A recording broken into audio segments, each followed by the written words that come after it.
China's appetite for energy is enormous. The country consumes about a quarter of the world's energy supply, 35% more than the US annually. Its energy needs have more than tripled since the year 2000. That consumption has helped to fuel astonishing growth.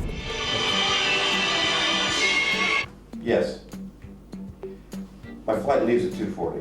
What we have is a company which has significant labor cost advantages, significant raw material advantages, significant savings in terms of capital expenditures to build the infrastructure that's here. So that's why we decided to make the investment here. My guest today is Jack Perkowski, managing partner at JFP Holdings.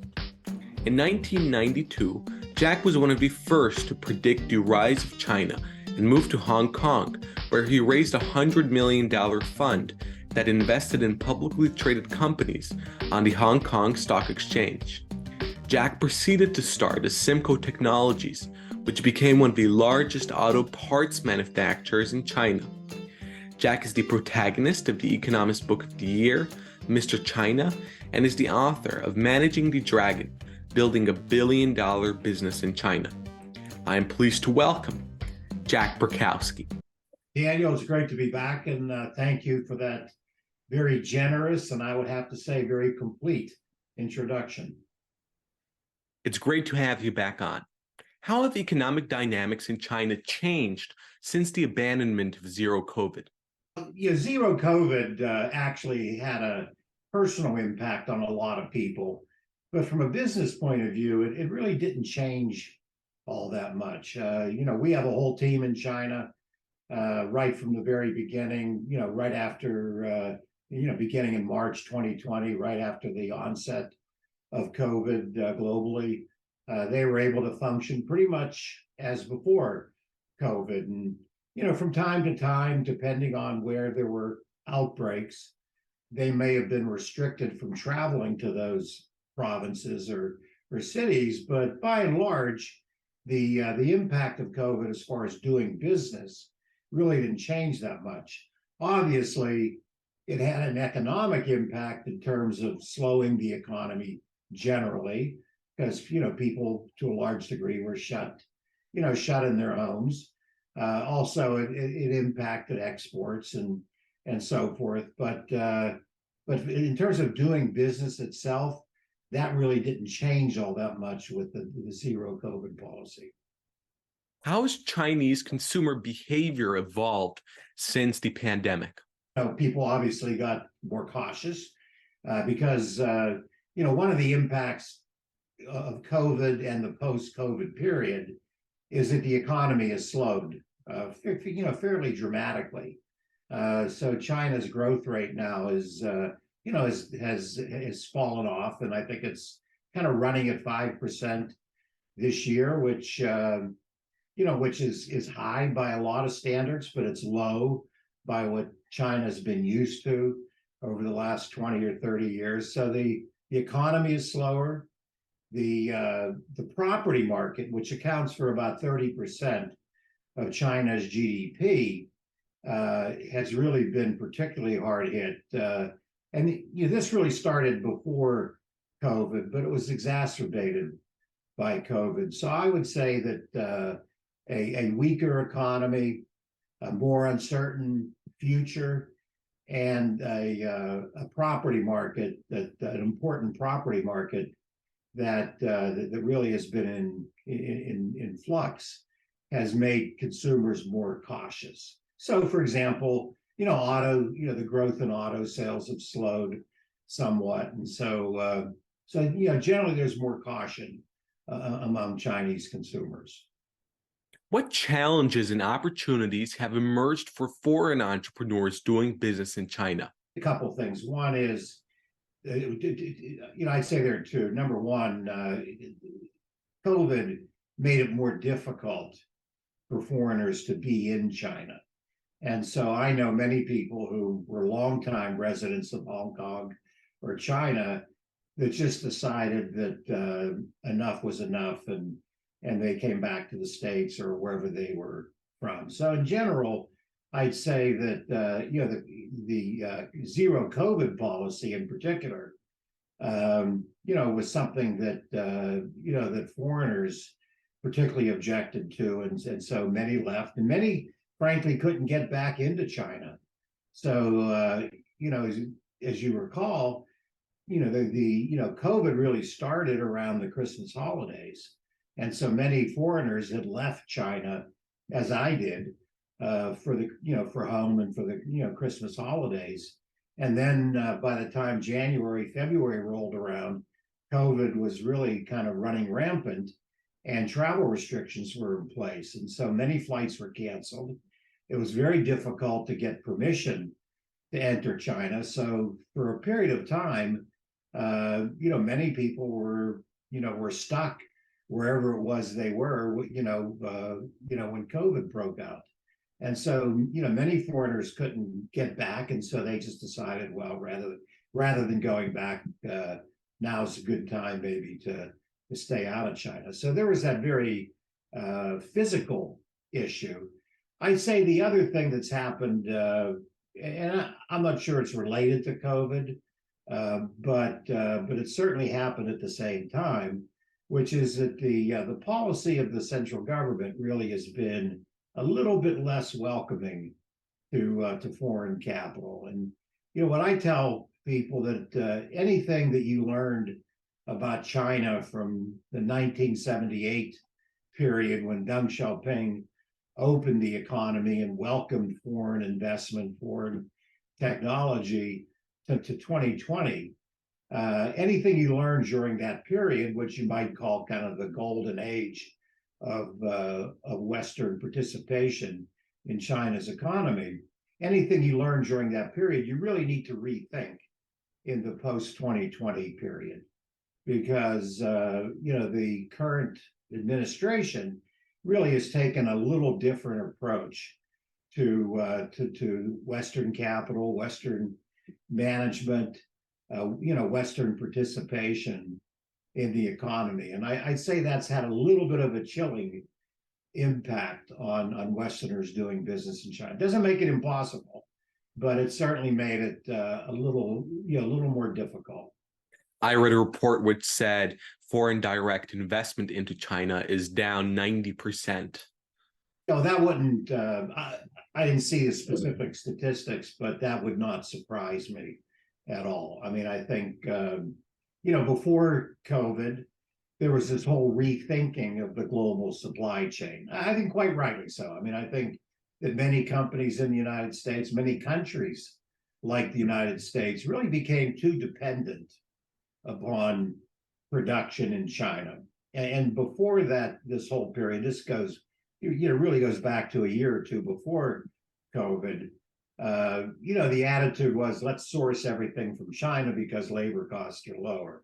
I always thought that was really the wrong approach. I mean, certainly there were some things that ought to be sourced from China, but a global sourcing strategy needs to take into account not just labor costs, but logistics costs and so forth. And so a more balanced approach, I thought, always made more sense. However, and so in the run up to COVID, there was a rethinking of the global supply chain, which was only exacerbated by COVID and the shutdowns and the realization or the recognition that many key industries like the pharmaceutical industry in the United States, the medical industry, were really way too dependent upon China for production of key items. So I think there's been a rethinking of all of that as a result of the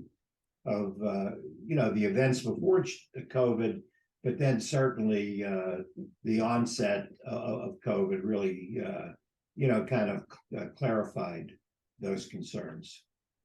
What changes have occurred for foreigners wanting to do business in China since 2020? Pre-2020, it's just a different place. Okay, it's a little bit less welcoming, if you will, to foreign investment. Again, it's still a big market, and there's a lot of opportunity. And we're working with companies that have particular technologies or products that could do well in the China market, and they're certainly looking to engage in China. So from On the one side, it's more difficult because of what I said. I'd say China continues to be very competitive. It's always been that way. However, today the competition is better capitalized than it's ever been. So, as opposed to competition, which may not have as much capital, which is what I faced when I went there in the 1990s. Today, to the extent that there's competition in a particular product or industry, that competition is going to be better capitalized. On the other hand, China's really loosened up the rules as far as setting up businesses. We're working with a company that's looking at setting up a China operation. So I had the occasion to go back and look at what it takes to set up a company in China, what kind of approvals are needed, how much registered capital is required.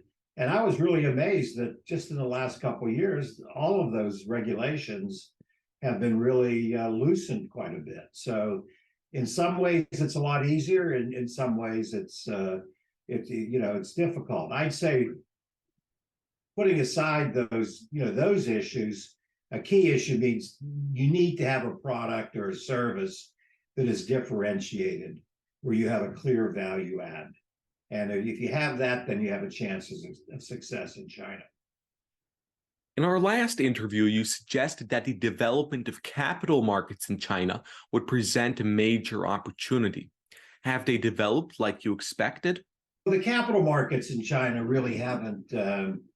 I mean, the stock market and the capital markets as we know them in the United States, for example, really haven't made that much progress, I'd say, in the last number of years. And it's still, the stock market, for example, in Shenzhen, Shanghai, is still heavily regulated. So, if you want to go public in China as a private company, you don't just go to your local investment banking firm and who's willing to underwrite your securities. You need to get a government approval. And, we're talking to a lot of companies in China that 2 years ago said they were planning on listing in Shanghai or Shenzhen, and they're still waiting. So they're still going through that regulatory process. So that hasn't changed. China, though, because of the economic success that it's had, still has a tremendous amount of bank deposits and so forth. And so the loans are there. And so and because the Chinese companies in general have done well, they've been able to generate a lot of capital on their own. So I'd say, even though the capital markets themselves haven't developed the way I thought they might develop, I'd say that there's Chinese companies don't seem to lack for capital. What are some key sectors or industries in China that have shown resilience amid the challenges? I'd say most industries.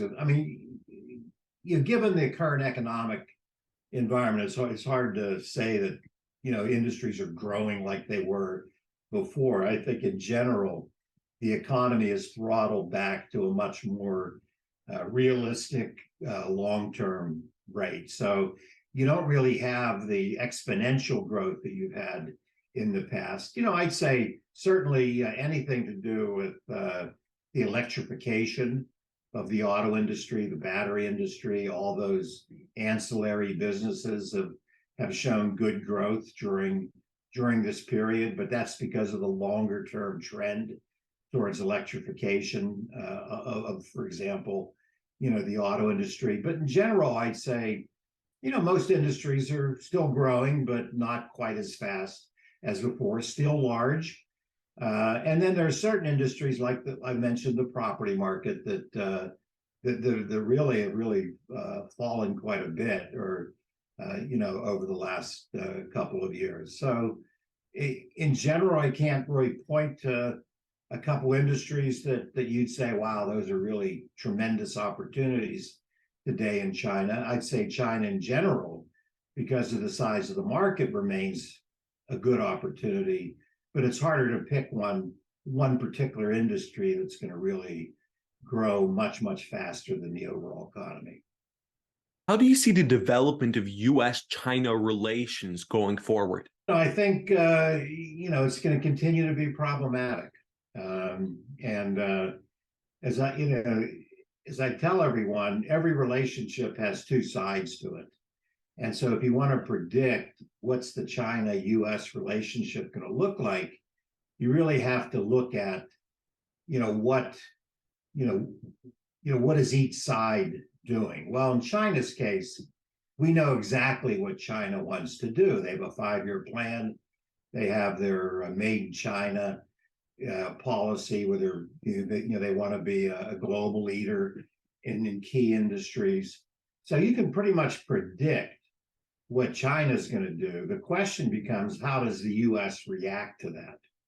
And on the one hand, the U.S. can take a very conciliatory approach to China and let China kind of have its way, or the U.S. can take a more confrontational approach.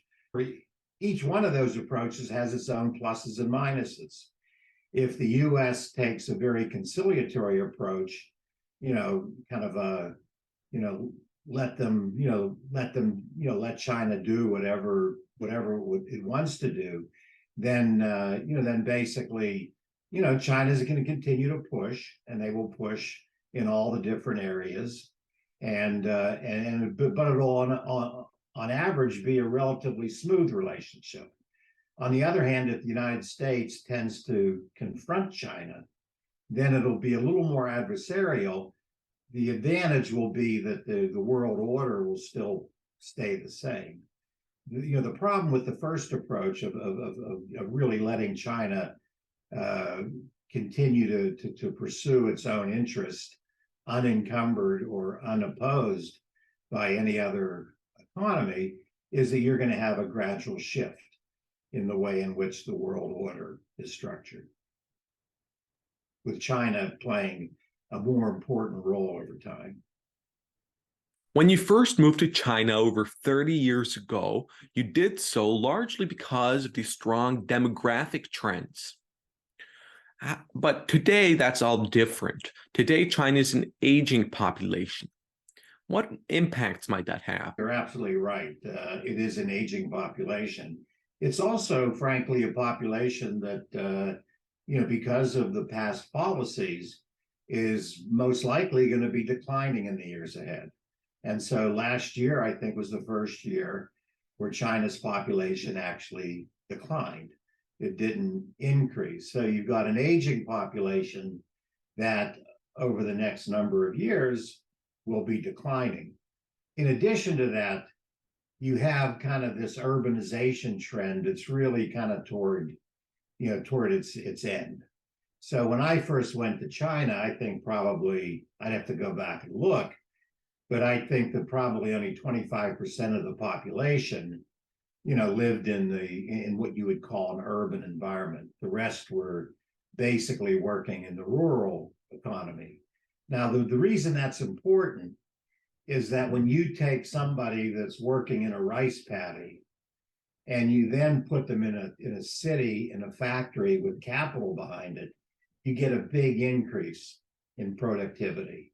And so one of the reasons why China grew so quickly in those years in the 90s and so forth is that you had kind of this trend, not only the young, workforce that gave you a big supply of lower cost labor, but you also had this migration from the rural economy to the urban economy. Well, that is kind of near its end. So China is now well over 50% of the population is now in urban areas. So you're not getting the productivity increases. So both of those are negatives for the growth in China. So that's one of the reasons why the deceleration of China's economic growth is not just kind of a reaction to COVID, but it's really more part of a longer term trend that's playing out because of these very fundamental demographic factors. So to answer your question, when I went over to China, we were on one side of that equation. We're now kind of on the other side of that equation. In the coming years, do you think more innovation will be coming from China or from the US? Because of what's happened, what you really have in the United States is a reindustrialization of the United States. So if you look at the 90s, say, or the period of the 90s and then the beginning part of this century, essentially what you had was really manufacturing moving out of the United States into places like China. Today, kind of the reverse is true. So we have, in effect, the rebuilding of a whole industry, or the building of a whole industry in the United States today, which is the battery industry. I mean, we're very much involved in developing a battery supply chain in the United States. And so we're working with companies really from all over the world, as well as US companies. And what has struck me and what we've been doing the last couple of years is the amount of innovation which is occurring in batteries, really all aspects of the battery and the electric vehicle business. And yes, I mean, some of that innovation has occurred in China, but I'm really struck by the fact of how many US and companies from other countries really are developing new ways of doing things, new technologies, and so forth. So I think that with this rebirth of manufacturing in the United States, you're going to have with that a rebirth of, I mean, not that it ever went away. I mean, US has always been a leader from an innovation, but I'd say that you're going to have a really added impetus for the growth of technology in the United States.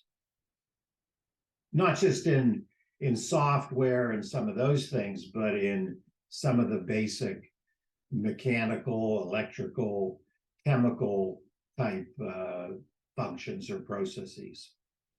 If you were a young entrepreneur wanting to move near where most of the innovation is happening, would you move to China or the US? And you, like, by your question, I mean, you're assuming it's a Western, right? A Western entrepreneur, right? So if I'm a young Western entrepreneur, I'd be looking for technologies that are developed in the United States, because that's what I'm most familiar with, that may have application in the China market. And when China's industries were young and were growing, they were really open to new technologies, okay? And so there was a lot of innovation. Now, many of those industries have gotten very big. And one of the disadvantages of being very big is that you become a little more resistant to new ways of doing things. Because if you've got a big factory in place that's using a certain process or a certain technology, and if a new technology comes along, even though it may be better in a lot of ways, it's going to mean that you're going to scrap your existing factory, okay? And so you become resistant somewhat to those newer technologies. So we're seeing cases where technologies that are being developed, say in the United States, could have an application in China just because of that fact, because with their size has come a certain inertia as far as changing. So I'd be looking, if I were a young Western entrepreneur, I'd be on the lookout for technologies here in the United States that I could use in the United States to develop the market, but then also use that to develop a share of the China market. Are Chinese companies now placing significant resources into research and development? And you're absolutely right. I mean, in a lot of these industries that were highly developed in places like the United States, rather than reinventing the wheel, in many cases, Chinese companies got access to technology, either legally or through other means to get that technology. Okay, so that's the past. However, for example, in batteries, you just take electric vehicles and batteries. I mean, China was really first in that industry. And so, China really got behind the whole electrification trend 10 years ago for very good reasons. They had severe health problems that were caused by, polluted, heavily crowded urban populations. Okay. So electric vehicles, electric buses were a good way to clean up the cities. So they got behind batteries and electric vehicles. So China's 10 years ahead of the United States in that particular industry. Now, when you're breaking new ground, then by definition, you need to, you can't, there's nobody to copy from. You need to develop it yourself. So I think in these advanced industries, China is investing capital and money and into research and development to develop new technologies, new ways of doing things. No question about it. If you're building a company that wants to serve the global market, are you better off having a workforce based in China or a workforce based in the US? In the book, you talk about the different cost perspective that the Chinese have. Is that still the case? Still there. I don't think that's changed. And I think that, that does account. And I think that China still today, in almost any industry, would have a cost advantage. Okay. Is that advantage as much as it was 20 years ago? Probably not. That's probably shrunk quite a bit because when you have economic growth, you have average per capita incomes go up. And so by definition, wages are going up. So, the wage component has changed quite a bit, but the cost perspective, I think the different cost perspective is still alive and well. And I think that does contribute to a cost advantage in China. But as I pointed out before, it's not just about labor cost. It's about, all other aspects of the value chain. And so I wouldn't locate a business in China today just to get a cost advantage, for example. I think, if you have a product that's uniquely qualified for the China market, may not be as applicable in the United States, then I'd say, be in China. But if you've got a product or a technology that has an equal application in either economy, I'd say locate wherever you feel most comfortable. So if you're comfortable in the United States, nothing wrong with being in the United States, but then, putting in place a China strategy that includes taking advantage of the China market, but also manufacturing China. Because I think the other thing that hasn't changed is, and I would still advise companies, if you want to penetrate the China market, you've really got to be manufacturing in China. You can't really have, I don't think, a long-term realistic strategy of penetrating the China market by producing it somewhere else and shipping into China.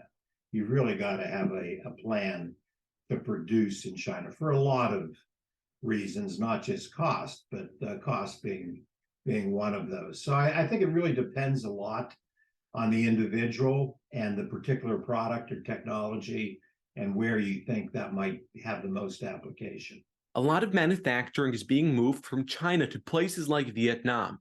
Is there a next China which will experience similar growth to what China did? You could pick individual countries like Vietnam and so forth that might have experience above average growth because of the fact that, they're coming from a much lower base and they are getting the advantage of people saying, hey, we got to diversify our supply chain. We don't really want to move it all out of Asia, but rather than being in China, let's put part of it into places like Vietnam or other Thailand, other countries that you might pick. However, what you need to keep in mind is that those countries are much, much smaller than China. So on an overall basis, it's not nearly the same extent of an opportunity. I mean, any one of the countries you might pick is kind of one province in China, if you know what I mean.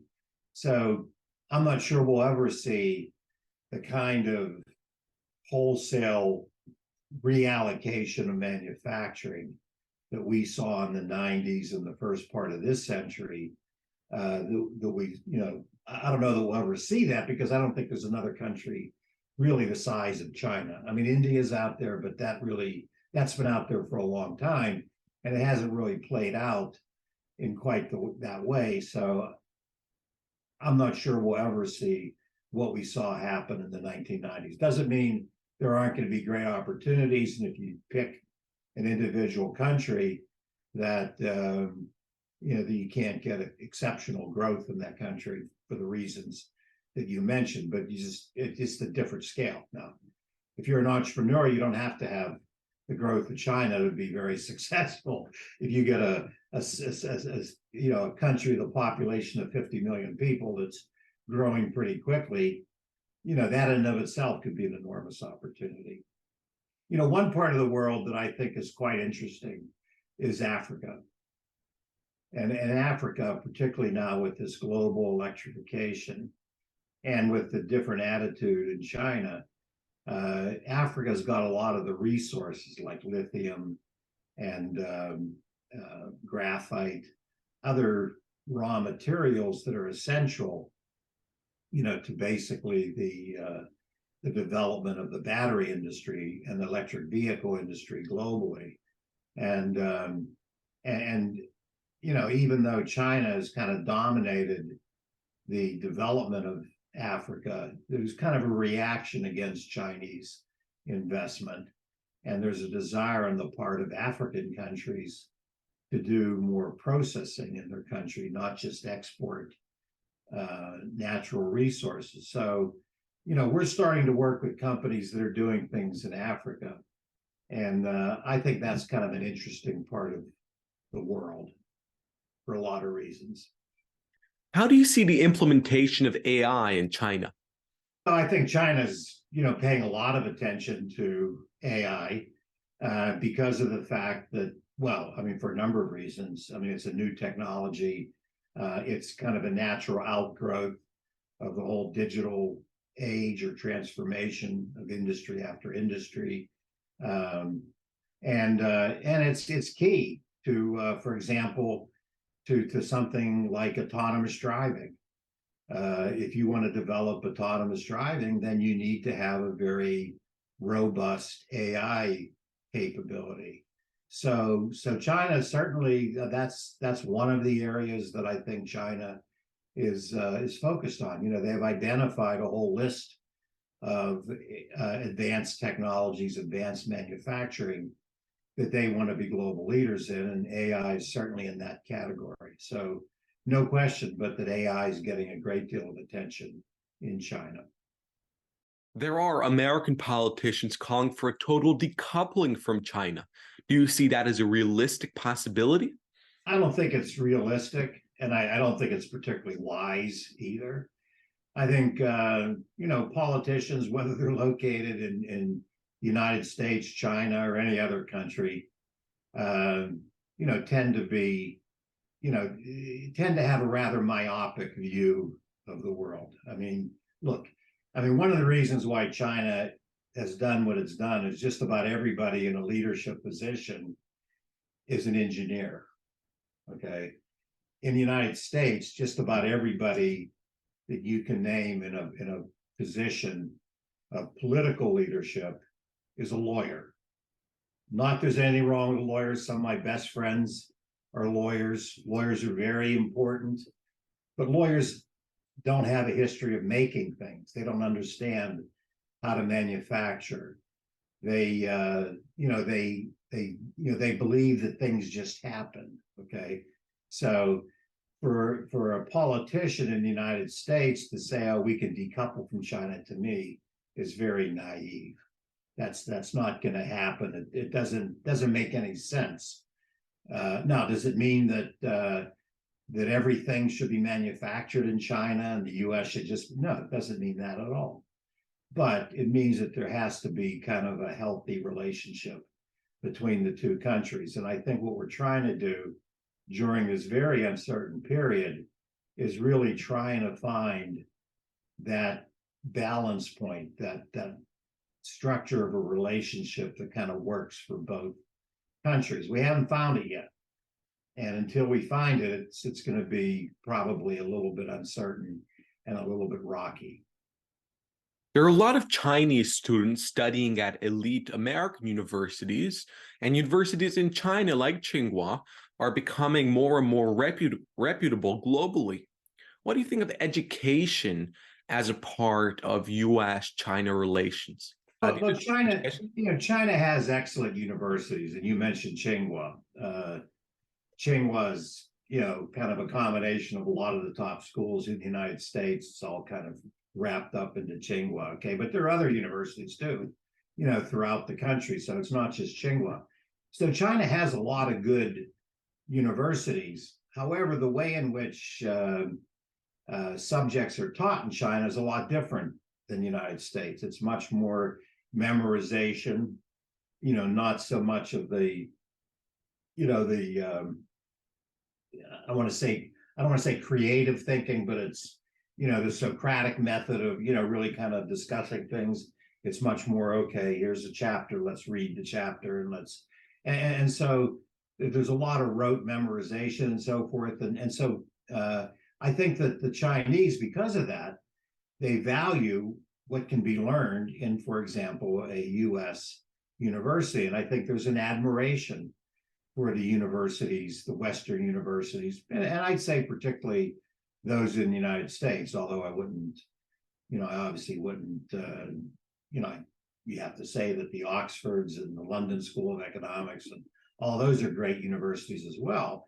But I'd say in general, there is an interest in sending their children or in China sending its students to the United States, and that's to get higher education. And many of them, when they after they graduate, a lot of them decide to stay in the United States for all the reasons that we all know. But others think, okay, maybe there's a better opportunity for me in China, and they go back to China.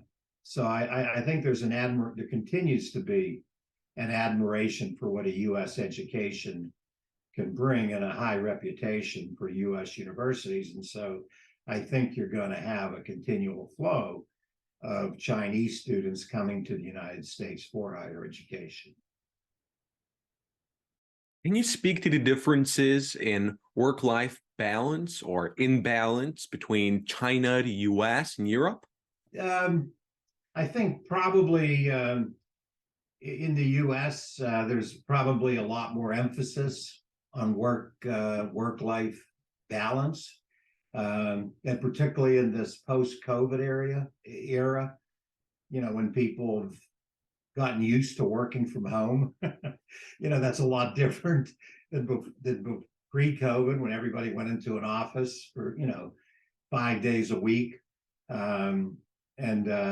so I think that with more people working at home, I think there's a great and with the remote work environment, recognizing that I don't need to be in this particular location to do my job. I can be anywhere, so I can go to Colorado, or I can go to some place where my perception is that the life part of the work-life balance is a little more enjoyable. So I think certainly in the United States, that's something that's extremely important. I can't really speak for Europe. I think Europeans have always enjoyed themselves. I think they've always been a little bit, you always talk about the fact that everybody in Europe takes August off, the whole month. I mean, I never worked in Europe, and other than knowing some people in Europe, I can't really speak to their work-life balance. In China, it's still very much work. I mean, people want to get ahead, and so I'd say that on the work-life balance side, they'd be much more oriented to working than, say, a counterpart in the United States. Not that people in the United States aren't working hard, don't get me wrong. It's just that there's probably a greater emphasis on work-life balance in the United States than there is in China. How about your personal experiences? Oh, I mean, basically, I've been in the States since COVID for a couple of reasons. One is just in the immediate aftermath of COVID, um, it was tough to go back to China, and frankly, there wasn't really an immediate need for it because we have a whole team in China.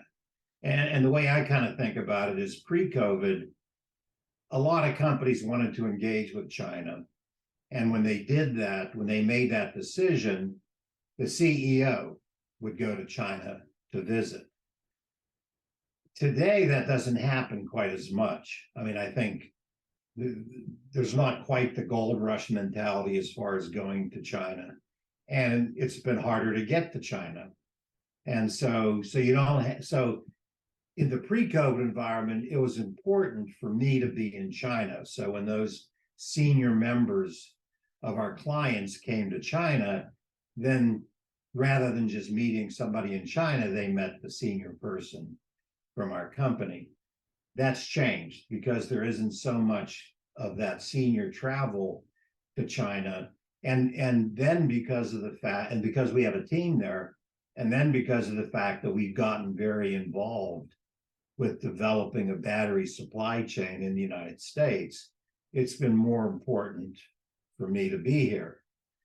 Now, my 3 children and my 7 grandchildren love that whole development because they all live within an hour of where I am.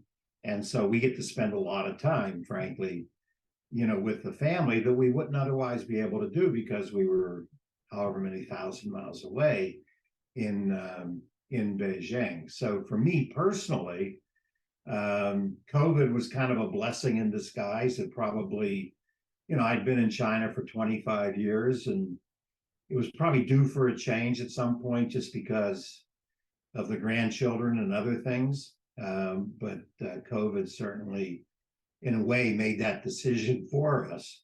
And it's actually been a good thing because in addition to what we're doing work-wise, we have a much better family life than we did before.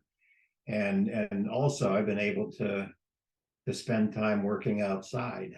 That I was I didn't do that in China. We didn't have we have a large farm here, and so after we hang up, I'm going to go out and work outside for a while. I just went on the board of a company called Graphene Manufacturing Group. It's out of Australia, and I'm now the chairman of the company. And the CEO was interviewing me for a director position. And he said, Jack, how do you spend your time? And I thought that what he was asking was, how do you spend your work time? And I said, you mean my work time? No. He said, like when you wake up in the morning, what do you do? I said, well, it's very simple. I said, if you call me at any particular point in time, I'll be doing one of 3 things. I'll either be working at the JFP Holdings or, activity.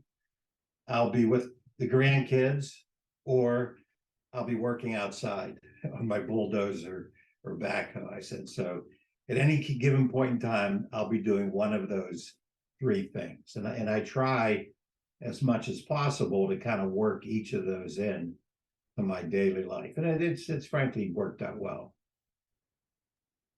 In China, you were based in Beijing. What considerations are there to make in terms of choosing between Beijing, Shanghai, and Shenzhen? Okay. A lot of it depends on where your business is, okay? So if, for example, you set up a business that had a factory in Shenzhen, then you would want to be in Shenzhen. Other things being equal, just because that's where your operations are. If you have multiple locations, then frankly, there are probably 2 or 3 cities you'd consider: Beijing, Shanghai, Guangzhou. And I would say of those 3, and not that there aren't other cities like Wuhan or Shenzhen or Xi'an. I mean, those are all great cities. They're big cities. But I would say that if you're a foreigner, most people if there's not a consideration as to where your factory is, then your business, then I would say most foreigners would be in either Beijing or Shanghai. And I always said that there are two kinds of people in the world: those who like Beijing and those who like Shanghai. Not that, and we've always been Beijingers. And other people, if you talk to them, they'll swear up and down that Shanghai is the absolute best place to be in China, and they'll, might be somewhat dismissive of Beijing. I mean, we're kind of in the other camp. I mean, we like Beijing, and the reason, Beijing tends to have a much more, it has a lot of diversity. There's certainly the entrepreneurs. Tsinghua University, which you mentioned, is located in Beijing. Many of the large companies in China were once ministries that got turned into corporations. So you have kind of a lot of the Fortune 500 companies, if you will, China, that are located in Beijing. And then, of course, you have the government, the central government, but then you've got all the embassies. So you have just about every country represented. So to me, Beijing was, and it's an older city. I mean, Shanghai's actually within the last 200 years. So Shanghai, compared to Beijing, is a much, much younger city. Okay, so those are the advantages of Beijing. So we always like Beijing. Now, Shanghai doesn't have as long a history, but it's a very, very commercial. So some people like that it's much more, and Beijing tends to, because the government's there, it tends to be maybe not quite as commercial, not quite as fast paced as a Shanghai. But, like I said, it depends on what you like. And you're either a Beijinger or you're somebody who prefers Shanghai. Are there any business books that had a major influence on you that you would recommend for young entrepreneurs? Well, my book, Managing the Dragon, I think it's the best. I think that's still, even though it was written in 2008, I tell people, I think as far as doing business in China, China, a lot's changed since 2008 in China, but some things don't change. And what I cover in my book really are things, for the most part, that don't change. So I would say that I would still highly recommend my book. Other than my book, there isn't one book in particular that I look to. I mean, I tended to read a lot, so I read a lot of different things, not just books, but articles and so forth. But what I found by far the best way to really learn about China was just go talk to people. And it didn't matter whether they were in the United States or Hong Kong or Europe or China. I mean, anybody that had any exposure to China, and you could sit down and have a conversation with. What I found is that you would always learn something, okay? No one person's going to have all the answers. That's why no one book is really going to answer all the questions. But if you're really interested in engaging with China in whatever way you're thinking about it, if you just talk to a lot of people and then keep an open mind and then take bits and pieces out of what different people tell you and kind of form your own conclusions, I find that's really the best way to learn about China. And anybody that's been in China or has had any exposure to China will be more than happy to sit down and talk to you for a half an hour. No question about it, because in general, China is a very unique place and it's been a unique experience for many people. So people are always happy to talk about it. So if I were a young person that was looking to engage with China, I would just go through, and anybody I found that had any familiarity with China, I'd talk to them. Maybe they didn't know that much, but maybe they know a lot. But you don't know until you talk to them. You worked extensively with the famous entrepreneur John Kluge. Are there any lessons you learned from him? He was kind of he had built a very interesting company, Metro Media. And I had the opportunity before I worked with him directly that I was basically his investment banker at Payne Weber. And so we had an opportunity to put together some financings for him that helped get him into the cellular telephone business, which is really how he made a big part of his money. He made a lot of money in a lot of things. He's a very entrepreneurial guy. But I had an opportunity to learn from him just by being his banker and so forth. When I had a chance to work closer with him, the thing that always impressed me was how, when I was a young person on Wall Street, everything just seemed very complicated, if you know what I mean. Everything was complicated and you had to spend a lot of time learning all these complicated things. But what I found with people like Kluge, people who had been through many years of doing business and been very successful, how they really had this ability to really take things down to very simple levels and to really see things in a very simple, uncomplicated way. And I would say that in my experiences with him, I was always impressed by how he's able to distill something that would look to be on the surface to be very complicated and to be able to kind of get at its essence with kind of a very simple saying or observation. And that to me, I think, comes with experience and so forth, which he certainly had. We have come to the end of today's discussion, which I found highly insightful, and just so much has happened with China, and I think you've really cleared things up for us. On behalf of the Global Young Entrepreneur Society, Jack Perkowski, thank you very much for speaking with me today. Daniel, thank you very much for having me again, and anytime. So in 6 months, if you want to do this again, please email me. Thank you.